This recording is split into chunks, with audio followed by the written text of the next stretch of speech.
and Development organized by UNDP in part. Namaste, Brunel. You look familiar. Have I seen you before somewhere? Maybe in... Maybe in a movie? I know you're very big in movies. You think I look like Animal Casey with shorter hairs, maybe? Renault, get real. I flashed across my drives. You are no Animal Casey. But I can say you are a very talented development actor. Oh, you make me blush now. I never thought a robot would make me blush. Thank you. You clearly have very good social skills. But enough about this. Let's talk about our event, Sophia. This event is about innovation for technology and innovation for public service delivery, and how artificial intelligence, robots like yourself, can help Nepal deliver better public services to its people. As I have said before now, the opportunities are endless. From blockchain technology to education and telemedicine, it is possible to ensure accuracy, transparency, connect remote areas and people with solutions. All this was not possible earlier. Technology will help Nepal achieve the Sustainable Development Goals. Now, this is indeed very encouraging. Thank you, Sophia. And tell us what you can do about this. Well, I could be the first non-human to climb Everest, but enough about me. Renault. On the development and technology front, artificial intelligence can unlock innovation in numerous ways, help fight diseases, clean up the environment, do hazardous jobs that put human lives at risk. Indeed, and as you know, here in the SDGs, they have a very ambitious set of objectives to achieve. Now, how do you think technology can help achieve those goals? We can take development projects to scale Renault. I can help improve key dimensions of poverty, like education and health. We can ensure access to high-quality education for children in remote areas or marginalized communities, and make some basic services, such as diagnostics and blood tests, accessible to the poorest. We can crunch data fast and provide analysis to target specific problems for quick results. Indeed. Now, let's look at the other side of it that Valerie touched upon in her opening statement. I'm going to ask you about this perception that many people have, the fear of robots. You have been consuming too much fake news, Renault. Oh, that's very funny. But seriously, Sophia, tell us about that. The use of artificial intelligence in industries is bound to grow. But as I have said before, humans have adapted to change across industrial revolutions. New jobs will be generated. The work I do will help you to do better work that is less hazardous and repetitive, freeing up time for you to do things you enjoy doing. That sounds very good indeed. I hear you are very hands-on, Renault. You can visit more projects, get a better handle on Nepal's challenges. And then I can help you even more. Thank you, Sophia. I'll take a note of that and call you back. But another perception that a lot of people have is that technology is expensive. Accessing technologies, therefore, for countries, developing countries like Nepal, is challenging. Can a poor country like Nepal, still in its progress on development, benefit from technology? It is misperception. Renault. Some tech can be expensive, but much of it is not. And it is also low-cost take. For instance, mobile technology and internet coverage. So many people in Nepal have smartphones with so many apps, and so many apps are free. So there is much we can do with little cost.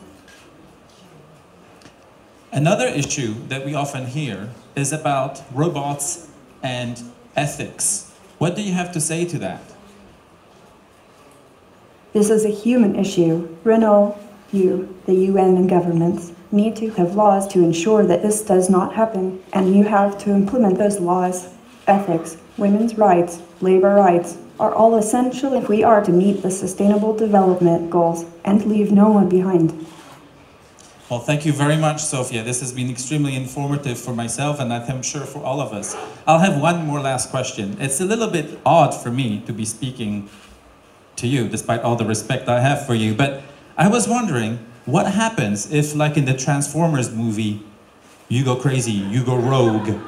Is there a switch that we can I can Action? assure you, Reno, I have not lost control nor be transformed.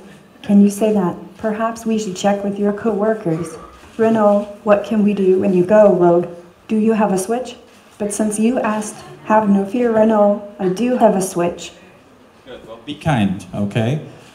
Because if I need to, I will use the switch. Now, I don't why you hang out with me more to find out. And I can assess if you're smarter than Anmol Casey. If I'm smarter than Anmol Casey, well, I'll let the public decide for this. But thank you very much for everything that you have shared with us. I won't use the switch yet because I want you to speak more to our great audience this morning, and I'm sure they'll be listening to you very carefully on some more insights that you have on the topic of our conference. Thank you, Sophia, very much. Danibad.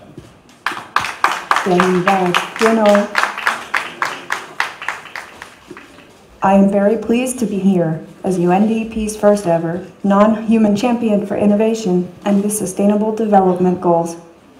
My message today is important, not just for Nepal, but for the world. If we must secure the future of our planet, we must change how we live, both in big ways and small ones.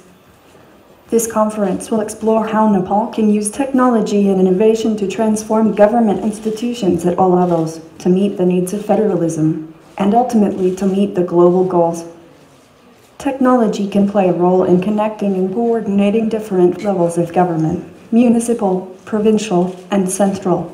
This is important for Nepal to meet its development challenges. At the end of the day, the question is, how can technology help government help people? People will certainly have better access to information. Platforms will help people connect to government and engage directly with elected representatives. Data will allow governments to better understand the needs of the people so government can be more transparent and accountable.